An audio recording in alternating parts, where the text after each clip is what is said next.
So hello friends, स्वागत है आप सभी का इंडियन हिस्ट्री एमके में। तो आज का जो हमारा टॉपिक है वो अकबर की राजपूत नीति। ये काफ़ी इंपॉर्टेंट क्वेश्चन है, कई बार एग्जाम में पूछा गया है। तो आज हम इसे पढ़ेंगे, अकबर की राजपूत नीति। अकबर एक महान एवं दूरदर्शी बादशाह था। उसका सपना था कि वो भारत ही नहीं अपितु पूरे विश्व में जो मुगल वंश को स्थापित कर सके। ये सपना राजपूतों के सहयोग के बिना संभव था। राजपूत एक ऐसी जाति थी जिससे शत्रु जो है थर थर कांपते थे। अतः राजपूतों की शक्ति का मूल विनाश करना अकबर के लिए दुष्कर्म था। इसलिए अकबर ने राजपूतों के प्रति मित्रता की नीति अपनाई और एक नए युग का सृजन किया। अकबर ने जो है राजपूतों के साथ मित्रता की और अपने युग का सृजन किया, क्योंकि वो अपने जो मुगल वंश है उसको स्थापित करना चाहता था। जो भारत ही नहीं अपितु पूरे विश्व में वो इसे स्थापित करना चाहता था।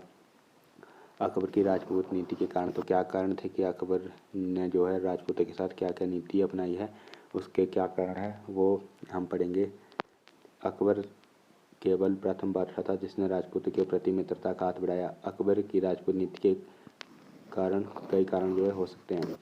अकबर ही एक ऐसा राजा है जिसने राजपूतों के प्रति जो है मित्रता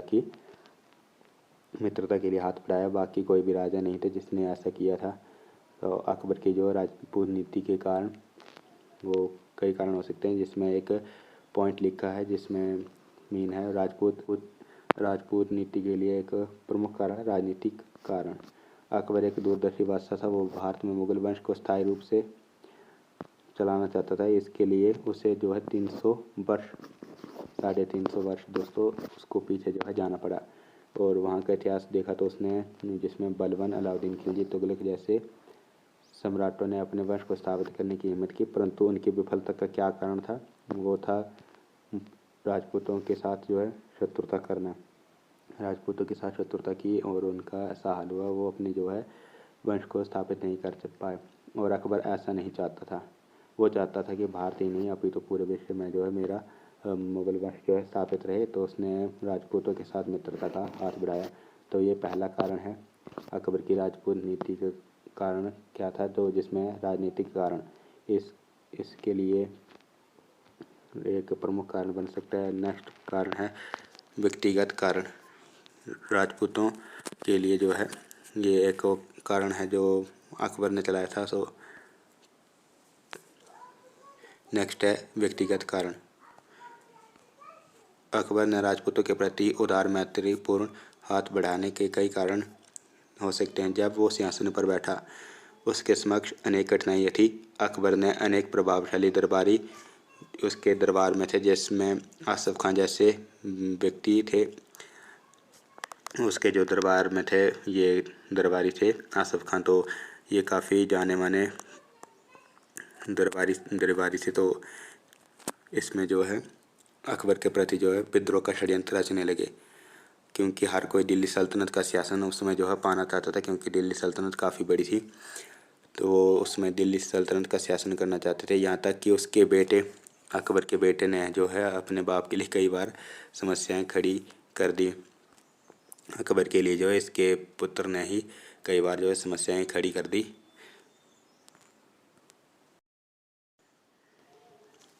इन सभी कारण के चलते अकबर को अनेक कठिनाइयों का सामना करना पड़ा। और इन सब से बढ़कर जो है बंगाल के उसमें बंगाल, उड़ीसा, बिहार में जो उसमें अफ़गानों का शासन था। वो जो है मुग़लों को भारत से बाहर निकालना चाहते थे। वो उसमें काफ़ी शक्तिशाली जो है शक्ति थी अफ़गान जो थे, और ये नहीं चाहते थे कि भारत में जो है मुग़ल जो है आए और अपना राज करे। तो ये उनके सबसे बड़े शत्रु थे। इस प्रकार अकबर के शासन जो है फूलों की बजाय कांटों का शासन बन गया। और अकबर ने राजपूतों के प्रति हितैषी मित्रता का हाथ बढ़ाना ही समझदारी समझा। तो यह है कारण जो है व्यक्तिगत कारण, जिसमें जो है अकबर ने राजपूतों के प्रति मित्रता का हाथ बढ़ाना ही अपने लिए समझदारी समझा, क्योंकि वो पूरे विश्व में अपना जो है मुगल वंश की स्थापना करना चाहता था। तो नेक्स्ट है सेना के लिए आवश्यक।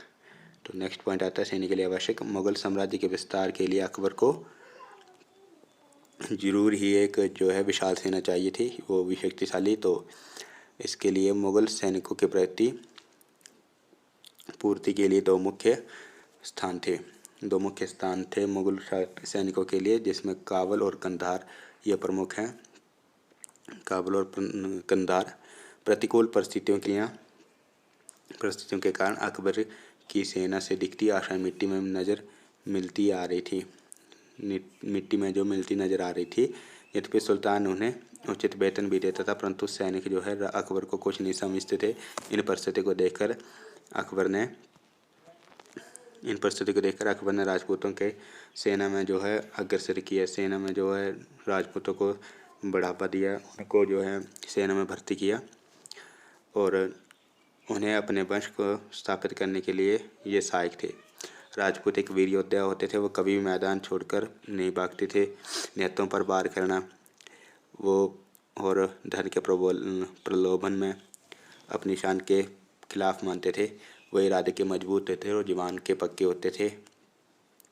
अतः अकबर ने राजपूतों को मुगल साम्राज्य का जो है स्तंभ बनने का कार्य किया। तो जो राजपूत है अकबर के लिए उन्होंने मुगल वंश के लिए जो है एक स्तंभ का कार्य किया। नेक्स्ट पॉइंट है राष्ट्रीय बादशाह बनने की इच्छा। अकबर की एक हार्दिक इच्छा थी, भारत में नहीं बल्कि पूरे राष्ट्र में मुसलमान और हिंदुओं का साम्राज्य हो। तो अकबर एक ऐसे राजा थे और मोहम्मद बिन तुगलक जिन्होंने हिंदुओं के प्रति सहिष्णुता दिखाई है। तो ये चाहते थे अकबर की हिंदू और मुसलमानों का एक देश हो, साम्राज्य हो, जिसका वो किंग हो।